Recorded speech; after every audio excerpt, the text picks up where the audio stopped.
23 March 2025 Shantinagar উচ্চ বিদ্যালয় মোড়ে অনুষ্ঠিত হলো বিজেপির বস্ত্রদান পর্ব। অনুষ্ঠানে সক্রিয়ভাবে প্রাণদান করেন বিজেপির জেলা সভাপতি মনোজ ব্যানার্জি। তিনি শ্রী শ্রী গুরুচাঁদ ঠাকুরের মূর্তিতে মাল্যদান করেন। পলতা অঞ্চলের সকল মতুয়া দলপতিদের অনুষ্ঠান থেকে একটি ধুতি, গেঞ্জি ও গামছা উপহার দেওয়া হয়। বারুণীর প্রাক্কালে এই উপহার পেয়ে মতুয়া দলপতিরা বেশ খুশি।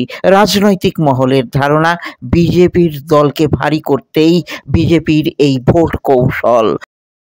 মনোজ ব্যানার্জি চ্যানেল আনন্দের প্রশ্নের উত্তরে বলেন, আপনারা আজকে এই যে বস্ত্র দান করলেন, এটা কি উপলক্ষে, কেন দান করলেন?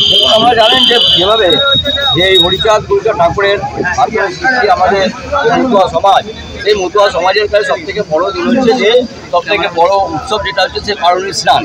বারুণী স্নানেতে সারা ভারতবর্ষ থেকে বিভিন্ন মতুয়া সমাজের মানুষ সেখানে যান এবং ঠাকুরনগর এবং সেখানে গিয়ে তারা তাদের ধর্ম আলোচনা করেন, তারা সমাজের জন্য চিন্তাভাবনা করেন, তারা মানুষের জন্য চিন্তাভাবনা করেন। সেই সমস্ত দলপতি যারা আছেন সেই দলপতিদের প্রতি আমার সম্মান জানানোর জন্যই আজকের এই যে তাদের একটা সামান্যতম উপর আমরা প্রচেষ্টা করেছি।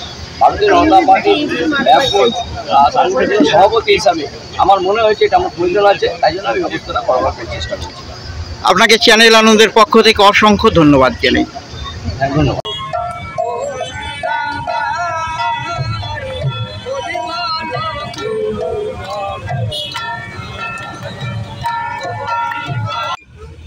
আজকে আমাদের জানি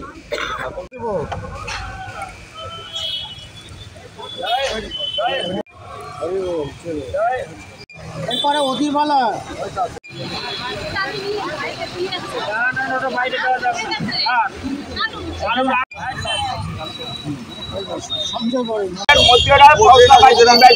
তাদের জন্য আমরা বস্ত্র বিতরণের জন্য আয়োজন করেছি। তাই সমাজকে আমরা সেই বস্ত্র বিতরণ করছি। আর 23 তারিখে আমরা এই সমস্ত দলপতিদের হাতে আমরা সেই বস্ত্র বিতরণ করছি।